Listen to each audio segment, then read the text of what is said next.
Alright guys, I told you about a week ago or so I got this book. It's called TOMMASO, TOMMASO, ASO by Mimi Jean Pamfiloff, New York Bell bestseller. I hate to say this, but it's almost 300 pages. In fact, it's 296 pages or something. And I read it. I could not put this book down. It was so good. It's about the gods. And I mean, what she, the way Miss Pamela Pamfiloff, I'm sorry about I can't pronounce your name right, but these gods are hot. I mean, the way she just describes them in the book, they're hot to try. Okay, here's Andreas. He's an ex-demon lord vampire who is given the god's light. Now just a demon god after his maker, the vampire queen, died.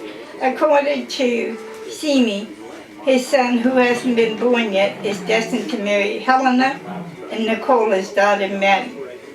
Ashley actually belongs over in one of the God sections, but since she was born human, we keep her here. Ashley is made to Max, god of time travel. Unbeknownst to him, he was also the god of love. Ashley inherited his power after they started falling in love. Maybe the universe thought that women should have power. Brutus, one of the god's elite upcoming warriors. He doesn't speak much, but because he has a team of telepathic. They're immortal, a gift from the gods, next in line to the Uberton chiefs. Charlotte, Sadie's cousin, and intended mate to Andreas Gray.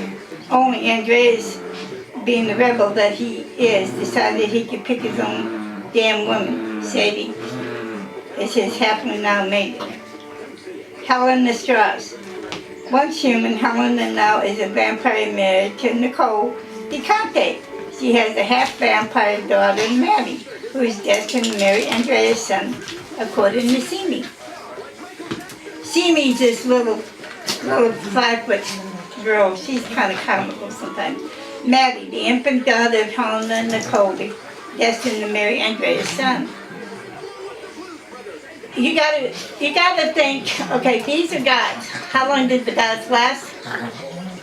Some of them are 7,000 years old. So if they marry a human, the human will live forever, and so will the gods.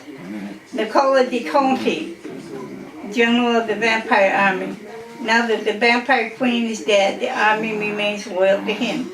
He shares power with his wife Helena Strauss, and has a half-vampire daughter, Maddie.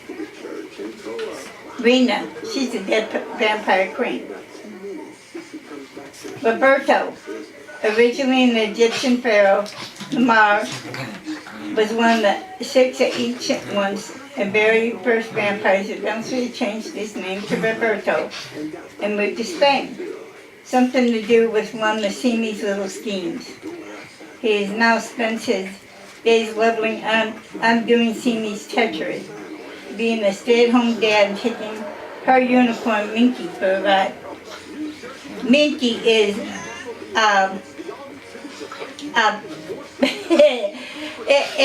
it's a unicorn, but nobody sees it except for Simi. Okay, but you gotta watch the unicorn because that little stinker will turn around, come up and bite you, or kick you if you're not, you don't listen to Simi. Simi's like a little fairy, pink fairy dust they call her, and she wears pink. Sadie, Charlotte's cousin and maiden to Andreas. Sadie is an aspiring actress who discovered she also is half incubus. Incubus is she's half human and half god. Tommaso. Okay, Tommaso is this main character in this book. Once a Uberton, Tommaso's mind was poisoned with blackjack. He tried to kill Emma, Lofton's mate, but redeemed himself, turning into a spy for the gods. Tula, a prophet administrative assistant and immortal matchmaker. Tula, she wears all kinds of weird clothes. She turns around and in the book, they said casual Friday, and she came in brown underwear. You know, her boss says, "What the hell? You know, hey, you said casual Friday. I can wear whatever I want." But the book is a great read. Okay, Tommaso is the main character, but it goes off of him to, like I said, Simi. She's a little fairy dust. Charlotte, who is supposed to be the destined mate for Tommaso, is a pro golfer teacher. She teaches golf at a resort. And the thing is Charlotte's mom and dad were married. Okay. But what happened was Charlotte has an uncle, and they thought he was me.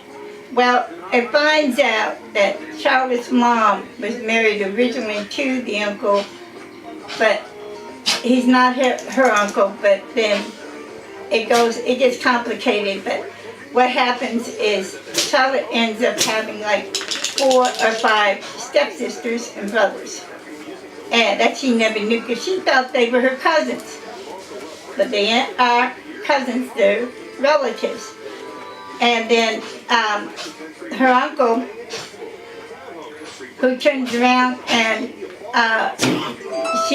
mom always told him that she was mean, he was mean, finds out he's a dentist, and you know, he's married to another lady, but he has a couple different kids. So now the kids are all getting together and figure out what the family's going to go on.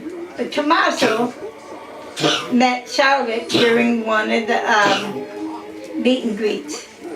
Okay, she thought she had seen it, but she wasn't sure because Charlotte kept seeing monsters. The monsters that she was seeing was some of the gods, and some of them were mean. And what they did was try to torture her and to kill her. But Tommaso ended up, he was on the bad side, but then he ended up being on the good side. So, you know, the story takes, it goes through the whole god system where they arrested Tommaso and tried to torture him with the laughing clowns, and they try to, you know, do different things. And Simi keeps telling them, you gotta let Tommaso go find his mate. And then when Tommaso sees Charlotte, and then he realizes Charlotte had a twin, but it wasn't a twin, but it was her half-sister. So, you know, she married one of the other gods and has a kid. So now, you know, it gets complicated, but then it all comes together. Charlotte saves Tommaso from becoming an incubus, and when she went to Mexico to help save him, it was kind of funny because she told the one demon god that she's wanting to cut off his penis and stick it in his mouth, and he had such a small weenie that nobody would appreciate. And what it was is you had to bring these guys down to a level that they couldn't handle. And Charlotte knew how to do it because she was always with the guys at the golf course. You know, they were hitting her up, you know, while she was teaching them. And the book has got another one coming out. But this one, I'd say that I give this one a 10. I really do. You're only allowed to give it a 5, but I give it a 10. Because you can go off with Tommaso and Charlotte and Simi. And that little old unicorn, I really wish she would have had a picture or something of that unicorn in there. Because the way she describes unicorn, Simi describes her little buddy, you could have just imagined a unicorn running around, invincible unicorn running around. and bites you know. Charlotte said, I don't see no damn unicorn. And then next thing she know, bite her. And he bites her. And he eats, he turns around and eats one of her clubs. And she goes, damn, that was my best club, you know, hey. You know, and when he barfs it back up, it's not the club. I mean, it's ruined. She goes, man, that was one of my better clubs. And so he, like I said, Tommaso is one of the main characters in here. But they go off of each god, and each god has their own little fantasy thing. Tommaso is rich, and you know, Charlotte thinks, well,